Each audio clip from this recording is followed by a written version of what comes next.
Welcome, everyone. Today, we have the Valerie Harrell, a good friend of mine who I'm so excited to have today. She is somebody who is a manifestation coach. And for a lot of you who are watching, you're probably wondering what is a manifestation coach? And that's why we have Valerie here today. So if you don't mind, what can you explain what manifestation is? Yes. Hi, Will. I'm so excited to be here today. So, manifestation, I like to call it the art of creating and shaping your reality. And it really stems from feeling like you're an artist of your own life and viewing life as a blank canvas and really designing your life on the canvas itself. So, I got involved in manifestation just a couple of years ago. I really was introduced to the concept because I went to a bookstore in Denver, Colorado on one of my travels. And I just asked my intuition before walking into the bookstore to guide me to the book that could change my life. Mm. And so I walked through the aisles of the bookstore and I was gravitated towards this small book that was kind of nestled between some larger books. And when I pulled it out, it was called The Power of Unlimited Imagination by Neville Goddard. And my first instinct was to put it back. And then I was like, no, I asked my intuition to guide me to a book. Let's grab it and let's go read it. So I bought it and then I went to a little coffee shop, started reading it. And I have never felt this deep awakening within my heart while I was reading all the sentences. He was basically the forefather of manifestation. A lot of people nowadays, they have seen the movie The Secret and kind of delved into the law of attraction, but he was like early to mid 1920s, the 1900s, that he already delved into manifestation. So when I read his lectures and his books, I couldn't stop reading them. I read them over and over and over again and realized that I'm no longer a victim of my life. I can start to design and shape my reality however I see fit. So because 5 years ago I was really in a deep hole and I was looking for ways out of that so I can create my dream life and start working towards that. So Mm. that's how I got introduced to manifestation, and that's like kind of in a nutshell what manifestation is. Okay, so you mentioned being in a deep hole when you found it. And it sounds like you were kind of searching for something, but you didn't know what you were searching for. Is that Yes. okay? And so, could you just kind of describe what the deep hole that you were in when you found it, and kind of what clicked for you to finally make that shift? Yeah. So I always kind of have to breathe through breathe through it because I was in a very like deep deep spot in my life. I was very depressed. I was very anxious. I for years and years and years had been going through therapy. Number one, to kind of deal with the loss of my dad passing away when I was 9 at a very early age. And then we dealt with a lot of struggling financially. So, unfortunately, when my dad passed away, I thought we were living the high life. Like, we were living in a 6-story house. We had the luxury cars, we had the luxury life. We went to the opera and the ballet and the nicest restaurants. And when my dad passed away, my mom also got laid off after 36 years of employment. And I always thought my parents were well off. I thought we would never have to struggle financially, but come to realize that my mom and dad basically were living paycheck to paycheck, patient to patient, whatever they brought in, they were spending. And so soon the house of cards fell and we fell into a deep hole. So we could no longer afford the house we were living in. We could no longer afford the cars. So little by little everything disappeared and we were almost left with nothing. So for a fresh new start, my mom, my sister, and I, we moved to the US. And I literally remember my mom kind of getting into an emotionally abusive relationship with somebody, which we then escaped. And we found a little home to rent. I started working at a very early age to try to, kind of put some food on the table. And it was just always struggling. Like from the age of 9, I remember all I did was like suffer and struggle. And I just could not find my way out of that. And I think my way out of it was trying to achieve something in life. I was like, if I can make something of myself, if I can achieve something great, then I'll feel like I'm whole again. Like I'll feel like I can, you know, fix my heart again. And so over the years, like I tried to fix it and I tried to heal my wounds, and it wasn't working for me. until I realized that when I found this book and when I found the principles of manifestations, I realized that, oh my gosh, I'm not a victim to life circumstances.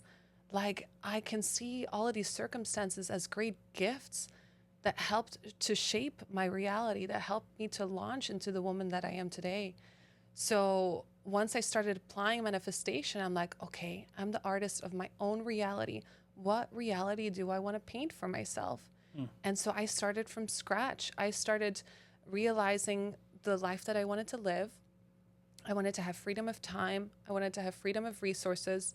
I wanted to meet the love of my life. I wanted to like just travel all over the world and just have unlimited liberty and do all of that from the fullness of my heart, having my heart fully healed and repaired.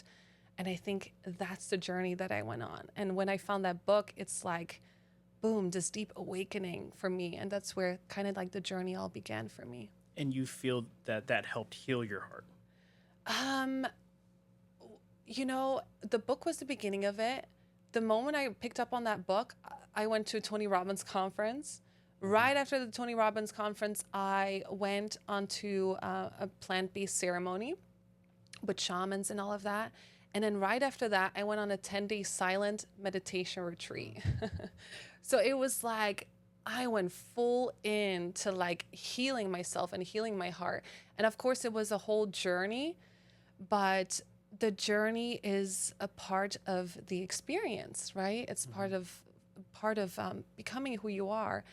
And so it was really like the one thing that led to the next thing, to the next thing, to the next thing, that wow, like I went until this full journey of healing my heart, which now it's like my heart feels so full, it's overflowing. And the beautiful part about this is like I was always looking to be in love and be in a relationship.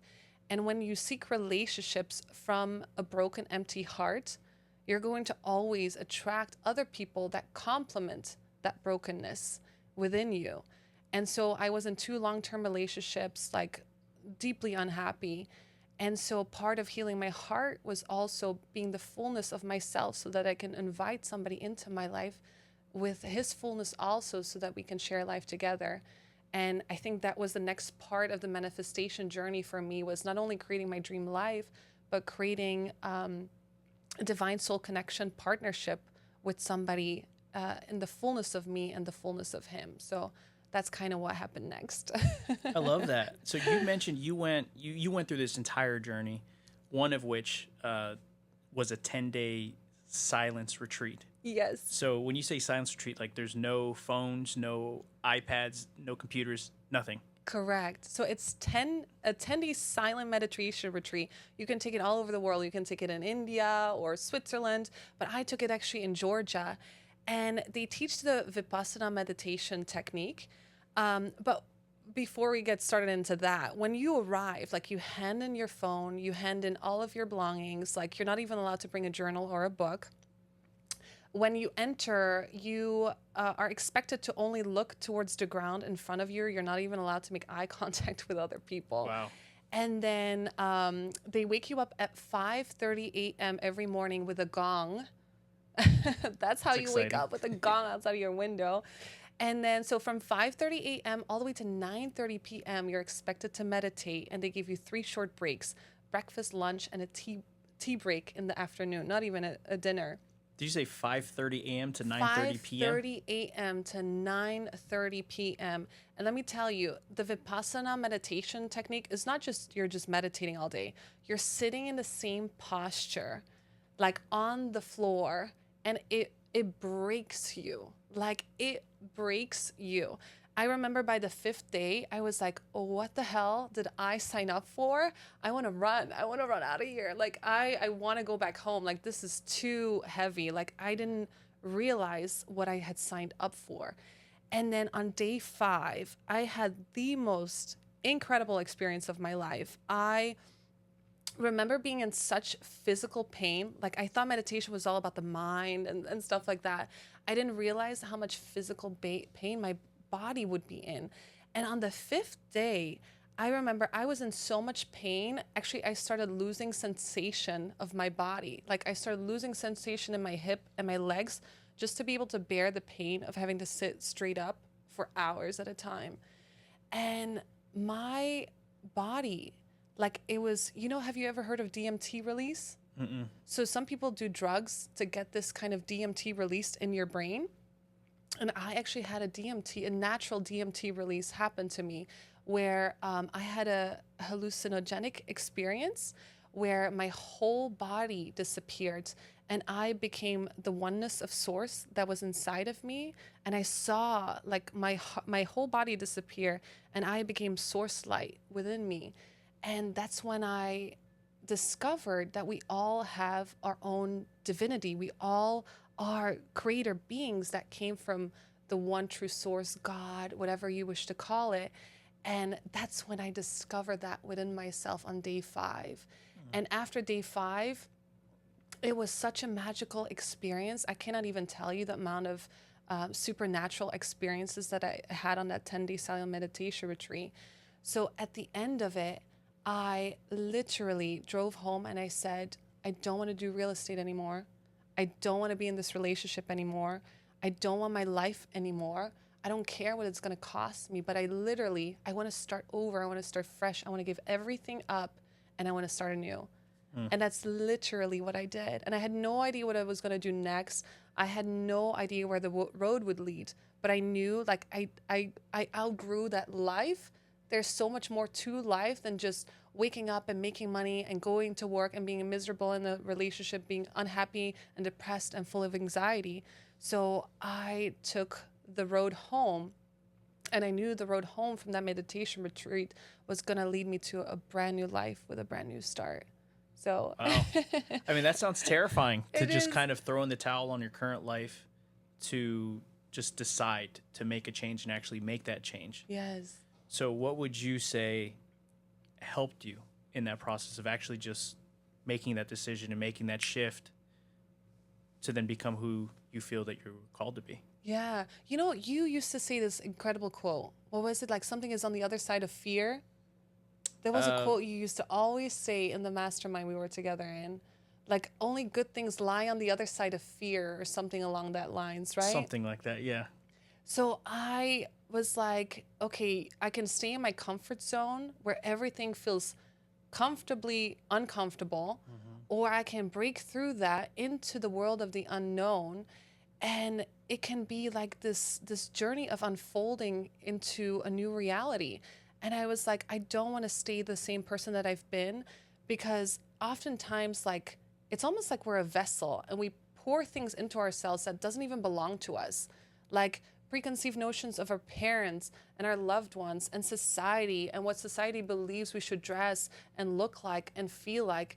And like even like the way I look, like I always dyed my hair blonde and had red lipstick and red nails because that's what my mom always did. And I was like, I don't even remember what my natural hair color looks like. Like, who am I?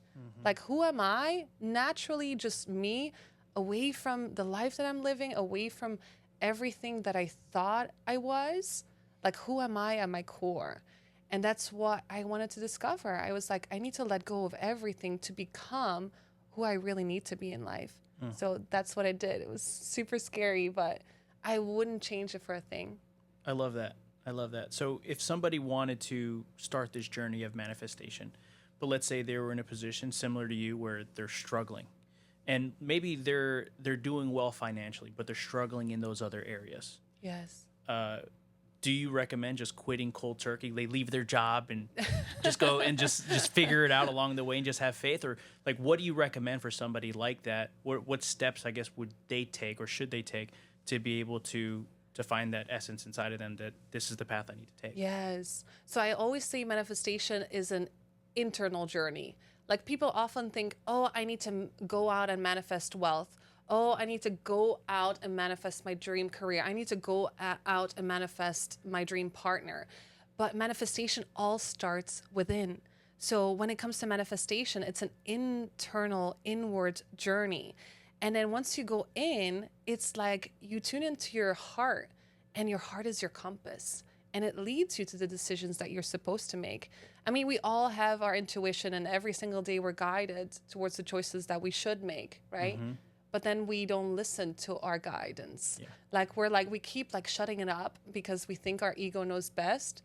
But deep down inside, we already know all the answers of exactly what we need to do next. And I think manifestation is tuning into that, turning that on, and really listening to that, and then manifesting your life from that place. But you can't do it going externally. Like it's a deeply personal internal journey that everybody kind of has to figure out on their own, and it looks different for everyone. Yeah, because meditation can be difficult for people too, Yes. right? I know if I sit here for a long period of time, I don't know if I could do 10 days. I'm sure I could if I was forced to do it, but sitting down and just quieting your mind for 30 minutes can be very, very difficult. Yes. And so do you have any recommendations on how to kind of look inward to be able to, I guess, find that voice and find that guidance? Yes, that's a great question, Will. So I have, for example, my daily meditation practice, and it's really something that everyone can do. I mean, you can literally start with even 1 minute, just 1 minute of stillness. I mean, think about how busy we all are. Like from the moment we wake up, we grab our phones, we take a shower, we go to breakfast, we go to work, we come home, we do this, we do that. And just standing still with our own beingness, like our own beingness, our own awareness. And there's this incredible exercise that somebody once taught me in a meditation class, is you just sit with yourself and you close your eyes and you imagine your awareness. And you just think about your own awareness, like, what is my awareness? Where am I being aware from? And like you just tune into your own awareness. And that is basically our essence, who we are. And so when you tune into yourself and you just become present with that, for some people it's even uncomfortable because we're not really used to tuning into like who we actually are. We're used to tuning into our personality, our persona that goes through the motions of life. But just sitting still and being present with your own self, that in and of itself is the greatest meditation you can ever do. And it doesn't have to be 30 minutes, an hour, 2 hours. Like, it doesn't have to be that at all. Just a moment of stillness every single day and tuning into who you are. That in and of itself is the best meditation technique ever. So when you sit there and you close your eyes and you go through your stillness, Yes.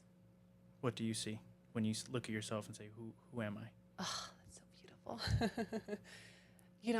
When I tune into myself and I feel the vastness of who I am, I feel the interconnectedness of the entire universe.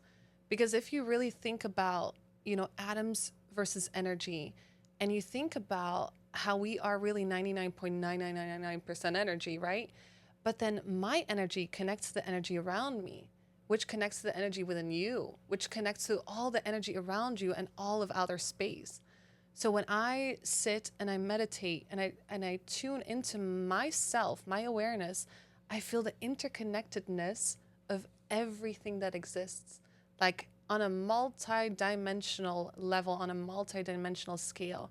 And when you tune into that, here's where manifestation comes into that. When you tune into that, you can manifest anything because you are already everything you've ever desired. All of your manifestations are already out there. All of the money, all of the people that you desire to come into your life, all the health and the wellness and the dream home, it's already out there. And you're already connected to it on an energetic level.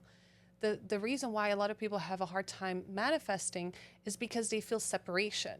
They feel like, I am here and my soulmate is somewhere out there. I am here and my dream home is somewhere out there. And it feels so unobtainable. It feels like there's so much space between me and that thing. But when you tune into the energy field that connects us all, you realize we're all one and we're already connected to it. So when I close my eyes, that's what I do. That's what I tune into. And I do also some other techniques. I do some breath work exercises, some visualization techniques.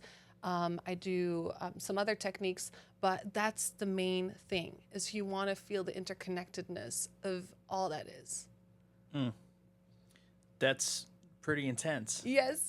Yeah, so I'm trying to fathom the feeling of feeling that. Yes. Right? Because I think that manifestation for a lot of people in the world, if you're not connected with your spirit, you can feel manifestation is like this woo woo thing. It's like it's not real. Yes. So what are some misconceptions that the general population would have about manifestation? What would you recommend for them to, I guess, explore to see if it's truth for them or not? Yeah. So some people think like, oh, some people manifest and other people don't manifest, or some people are great manifestors and other people just don't know how to manifest. Like we already all are manifestors.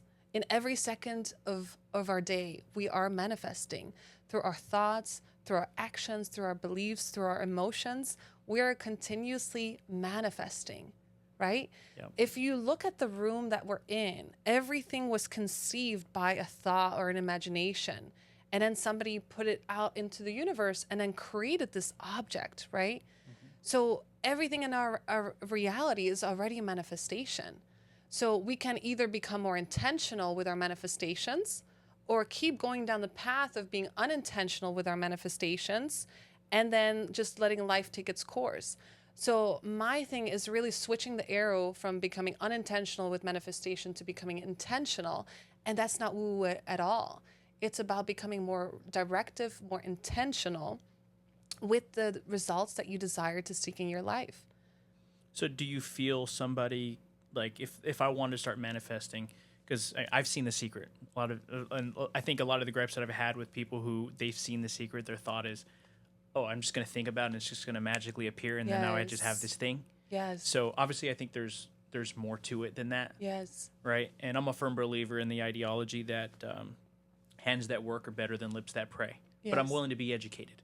Okay. So you said that all of the different things you do are manifesting. So do you feel that they're all connected, and you can't just do one and not do the other? You have to do all things have to be congruent in order to attract? Yes. So the law of attraction honestly was a little bit misleading for people, because they think, oh, whatever thought I think hard enough will materialize in my reality. And that's not the way it works. And for most people, when they think a thought, they automatically think the counter thought. So for example, if I want to become a millionaire, I think a thought hard enough, right? So I want to become a millionaire, or I will become a millionaire. But our subconscious mind tells us, you won't ever become a millionaire. Who do you think you are? You're not worthy of that, right? So our subconscious mind contradicts ourselves continuously. So manifestation is really the process of aligning our thoughts with our beliefs, with then our actions, taking aligned action towards it, because we can't just like manifest and expect everything to just come to us. And that's another like kind of misconception about the movie The Secret, is like just everything just flows to us. No, we still have to take aligned action towards our manifestations. So it's really coming into true and radical alignment on an emotional level, on an energetic level, on a mental level, so that you have all three aspects of yourself congruent and then manifesting towards that result. So it's a whole process. Yeah. It's a whole process. It's not just as simple as just thinking a thought or imagining a thought. It's a whole internal journey, and it's a whole process. And that's why it took me quite a few years to really master and to really learn the art of manifestation and to learn to become more directive with it. But I've seen the results that it has produced in my life. I mean, I literally went from $100,000, way over $100,000 in debt, to now manifesting the life of my dreams. And that's why I decided to do what I'm doing today, is really to wake up that ability within other people, because everybody can do it. You just have to align and be coming to radical congruence with yourself, so that you can produce the same results in your life. So that's why I'm so passionate about what I'm doing, because I really want to see everybody happy. I see so many people living a life that's not theirs. I see them waking up and living a life that they don't even want to live. And it's sad, because I feel like everybody has such incredible potentiality, and everybody is designed to live in their own magnificence. And then I see them going out into the world and being maybe 0.5% of what they're truly capable of. And it's like, I want to wake everybody. I want to shake everybody. Yeah. So do you feel the reason why people are that way though is because maybe their external circumstances, is their own thoughts, is it just out of alignment? Like what do you think contributes to that? Not enough people are living in their light. Like when we look out into our world, like I remember when I was in a corporate role and I was working for a Fortune 500 company, I remember showing up in extreme anxiety every single day to my work. And I just remember looking at all the employees just walking around like robots. Like nobody was enjoying what they were doing. Yeah. Nobody was showing up happy to work. Everybody was miserable. And it's like we almost get used to that. It's like we get used to being in the rat race. We're used to living from a place of from a place of design. We're used to living from like this emptiness. And because everybody else is doing, we're okay with it. And that's why I stuck at that job for I was at that job for 5 years, being miserable every single day, like going to my doctor and getting antidepressants because I just couldn't handle being there. And so I got used to that. And sometimes it has to get so bad for it to become unbearable so that it makes you leave. It forces you to leave. That's why some people, like when they get fired from their job, they are sad about it at first, but it was really the biggest gift that could ever happen to you, right? So see those kinds of situations as opportunities and really reevaluate your life. Is this the life that I want to live? Or do I want to create a different kind of reality? And that's what manifestation does, is it can create whatever reality that you desire to create for yourself.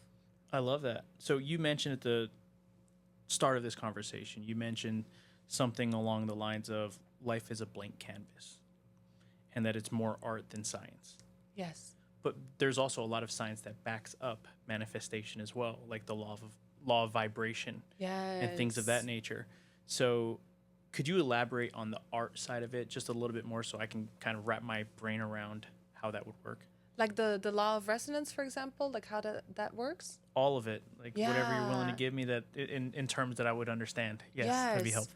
Yeah, when people talk about the law of attraction, I usually tell them to focus on the law of resonance, because the law of resonance to me is like the concept behind manifestation. And once you grasp the law of resonance, it will all make sense. So what the law of resonance states is whatever frequency that you emanate out into the universe is reciprocated and responded back to you. So if I am, for example, waking up and I'm joyous and I'm happy and I'm vibrating at an incredible frequency, now all of a sudden my day is going to go great. I mean, I'm going to have incredible experiences happen to me.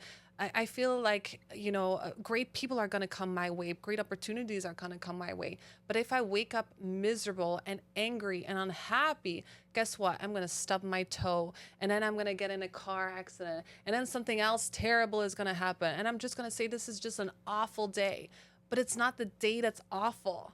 It's your frequency. You're resonating at a certain frequency, and that's pulling back to you more of what you are.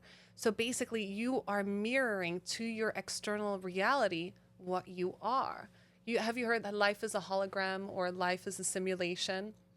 Yes. Have you heard that expression? Yes. Yeah. So it's really that you are the projector, projecting out into your external reality exactly what you are. Like exactly what you are. Like I have some really cool examples. Like when I was at that corporate job and I hated going to work, like things kept happening to me. And I thought like I was a victim of my circumstances. But for example, I would drive to work and I got 3 flat tires on my way to work. I got a nail in 3 different tires. And the funny part is on one trip. On one trip. And the funny part is my roommate lived with me and we had the same job. So we drove to work in 2 separate cars. She didn't get a single nail in her tire, but I got all 3. And it's like the universe showing you signs. Like if you're emanating, oh, I hate my job. Oh, I don't want to go to work today. Oh, I don't want to, if you're emanating that out into the universe, guess what? The universe responds. And the universe responds in a manner that you oftentimes don't expect. Another time I went to work and I, again, had a flat tire. So I pulled over by the gas station. I was already running late. I started inflating my tire and the cap fell off. So then my whole tire deflated and I had to get my car impounded into the mechanic shop. Like, it's like things like that would happen all the time. And I would always wonder, why does this stuff keep happening to me? But it's really because that's what I was emanating out into the universe. I was emanating, I hate my job. And the universe responded. The universe responded back with that same frequency, giving me exactly what I'm emanating, what I'm resonating at. So that's the beauty of it. And that's why I think the most important thing is like working on the law of resonance within yourself and really calibrating your energy and calibrating yourself every single day about what am I vibrating out into the universe? Am I vibrating a level of happiness and joy? Am I vibrating at abundance? Or am I vibrating at lack and unhappiness and frustration and fear? So every morning I juice, and then after I juice, I sit down and I work on my frequency, because that's the most important thing you can do. Because when you resonate at a high frequency, then all of a sudden magic will start to appear in your life.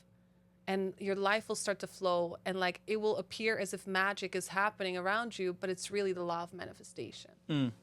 So you mentioned the law of resonance. You attract what you are, Yes. not what you want, Correct. or even not what you don't want. Right? Yes. It's just you attract whatever it is that you are.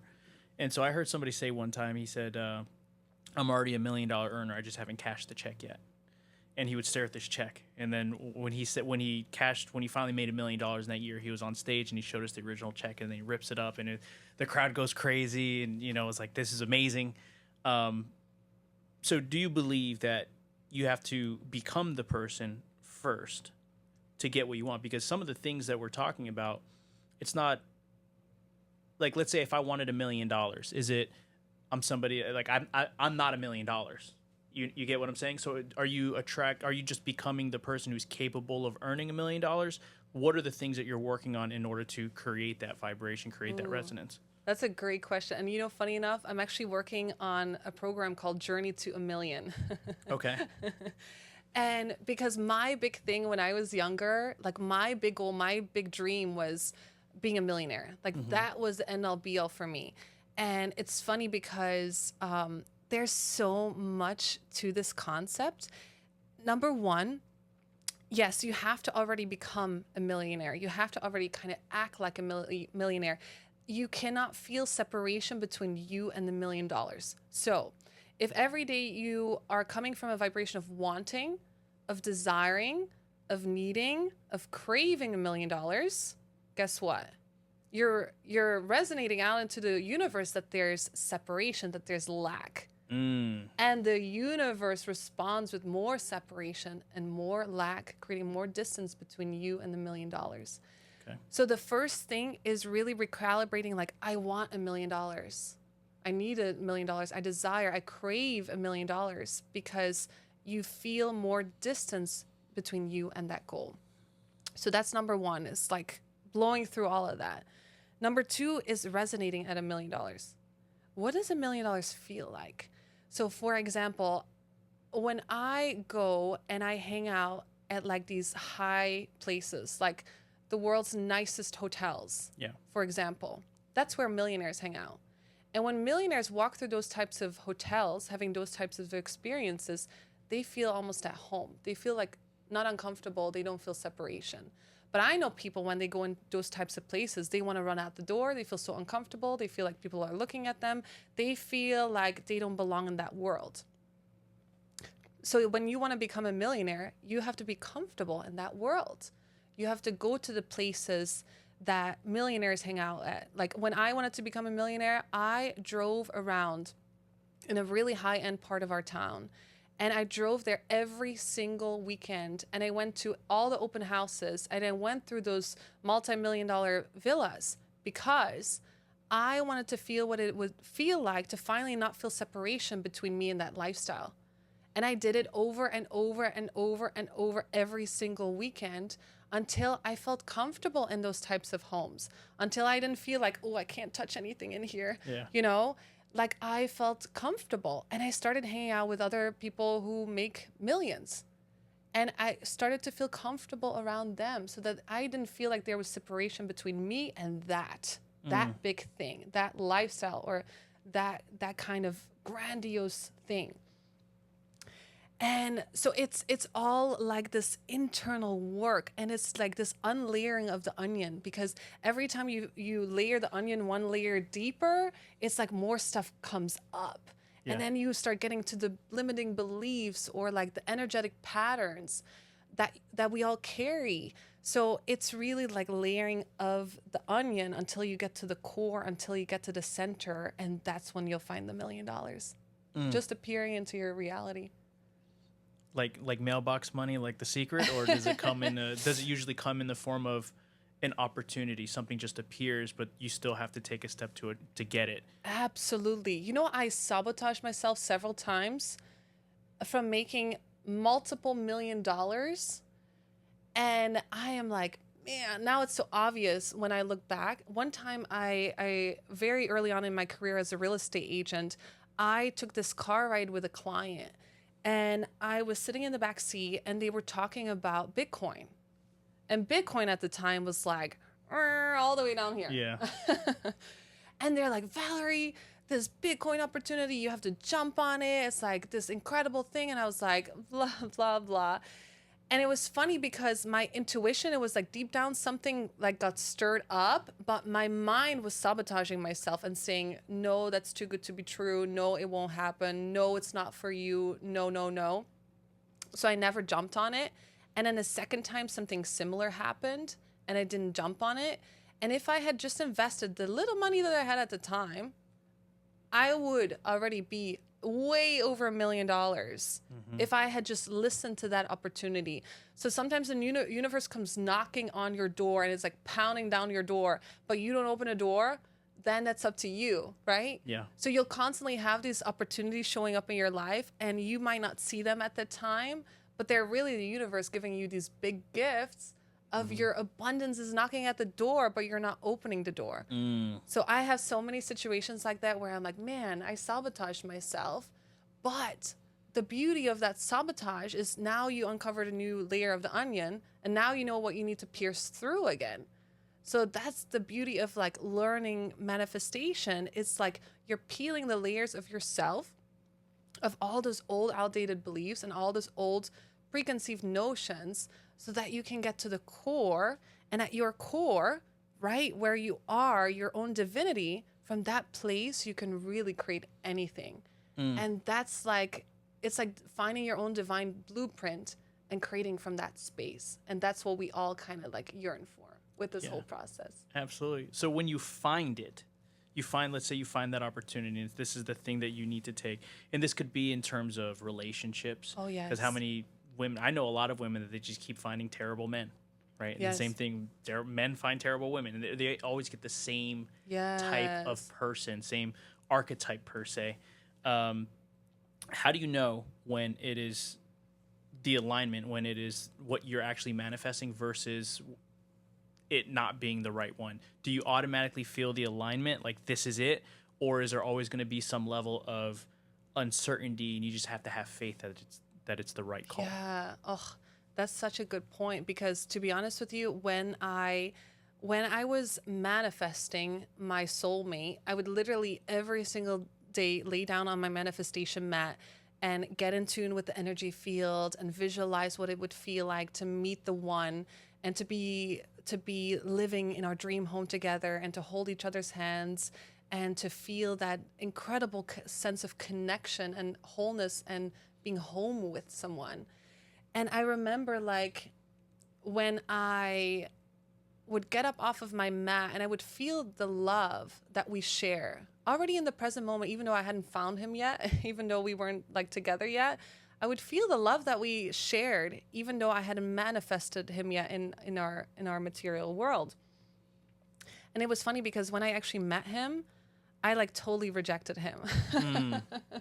I rejected him over and over for literally like 7 months. Wow. And he would keep like coming towards me and I would keep rejecting him.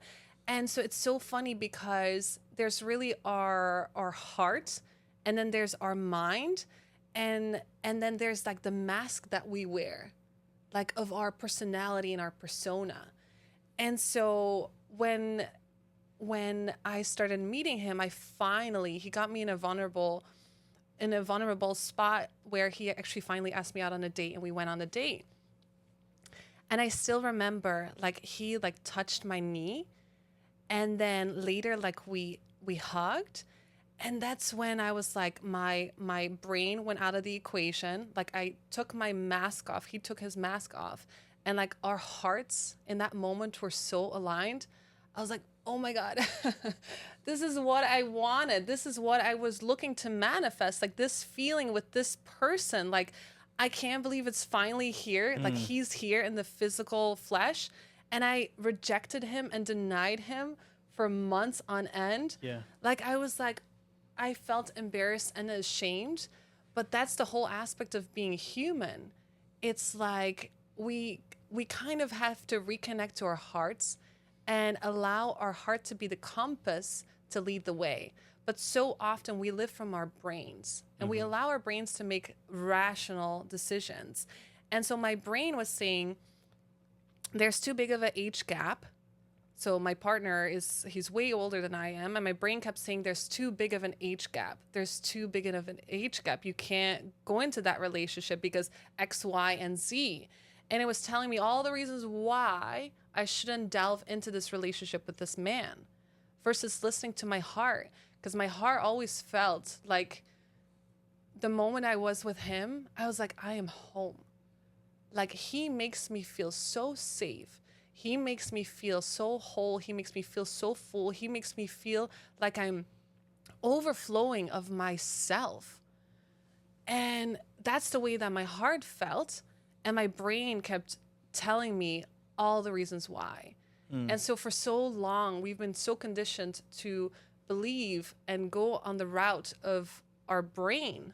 We're so brain centered versus like following our heart. So it's like you have to tune into that because we have like not been listening to our hearts, and it's such a faint voice. It's so quiet. It almost whispers to you. And that's why to me meditation is so important. It's like tuning into our hearts and allowing our hearts to lead and really like listening to what it's telling us, because it's always guiding us in the right direction. And that could be tough to do. Yes. Very tough. Because, I mean, we're having a conversation right now and we're tuning in, and then there's thoughts that are constantly flowing as you're speaking. And like, oh, I want to dig deeper on that thing that you just said while still staying present and hearing what you're actually saying. Yes. So how do you decipher the difference between this talk and this talk? Yes. So have you heard of the Heart Math Institute? No, I have not. So they actually, they teach these techniques to live from a heart-centered space, because they're actually saying that nerve impulses from the brain to the heart. So we have nerve impulses from the brain to the heart, but actually the heart impulses from the heart to the brain are more powerful. So they actually say once you start living from your heart will start sending pulses to your brain. And then your brain will start to cooperate with the impulses that are being sent from your heart.